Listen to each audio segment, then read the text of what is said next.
Баршаңызға сәлем қыздар, менің каналыма қош келдіңіздер. Бүгін кешкі асқа дәмі өте керемет нан салма тағамын жасаймыз. Міндетті түрде менің рецептімен жасаңыздар және менің YouTube парақшама тіркелуді ұмытпаңыздар. Ең алдымен тағамымызға қажетті көкөністерімізді, етімізді осылай әдемілеп турап дайындап аламыз.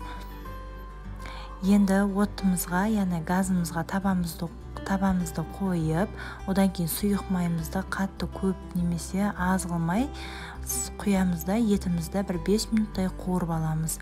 Етімізді қуырып болғаннан кейін үстіне пиязымызды салып, тағы да араластырып жіберіп, бетін жауып қойып 5 минуттай қуырып аламыз.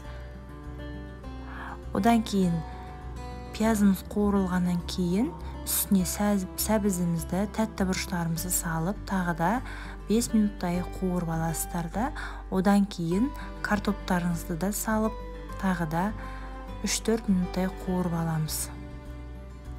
Картопты сәл қуырғаннан кейін қызанағымызды саламыз. Аздап қуырып алғаннан кейін үстіне 2 ас қасық соевый соус қосамыз. Осындай соус қоссаңыздар түсі әдемі болып шығады. Бұндай болмаса, қызыл томат пастасын сәл көбірек етіп қосыңыздар. Мен мұнда 2 ас қасық қостым. Егер соевый соус болмаса, 4 ас қасық қоссаңыздар болады. Жақсылап араластырамыз да үстінен суымызды құямыз. Суымызды сәл бетін жауып тұру керек. Қатты көп болып кетпеу керек қыздар. Мен осыдан тағы да жарты кружка қостым. Неге осындай болды суы. Енді үстіне дәмдеуіштер менде бұл универсальный. Осыдан 1 ас қасықтай 1 шай қасық қоссаңыздар жеткілікті, және де лавр жапырағын қосамыз. Қайнағаннан кейін асын жай қойып бұқтырып қоямыз. Енді қамырын илейміз. Ол үшін жарты пиала суымызға, салқын суға 1 шай қасық тұзымызды қосып араластырамыз. Тұз су дайындап аламыз. Енді ұнымызды електен өткіземіз де үстіне 1 жұмыртқамызды саламыз. Менде жұмыртқа үйдің жұмыртқасы. Одан кейін тұз суымызды қосып қамыр илейміз.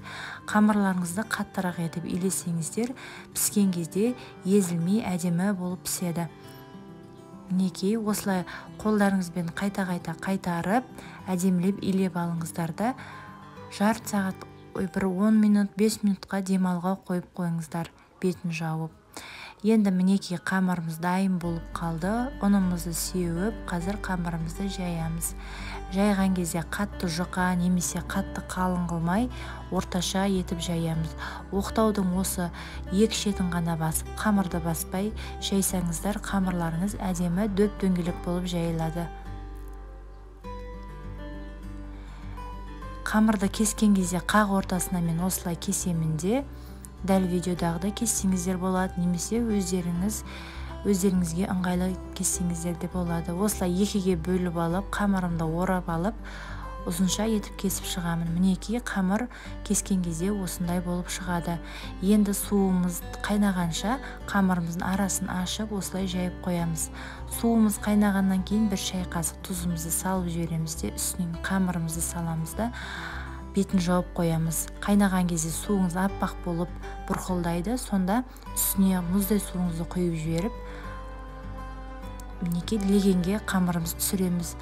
Астына міндетті түрде сорпасын құйып жіберіңіздер, және де ожаумен арасына міндетті түрде сорпасын құйып осылай араластырыңыз, сонда қамырыңыз жабысып қалмайды.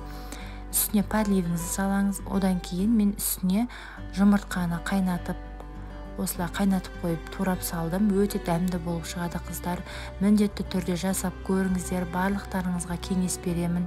Видеоны соңына дейін қараған болсаңыздар, лайк басып комментарий қалдыруды ұмытпаңыздар. Баршаңызға ас болсын.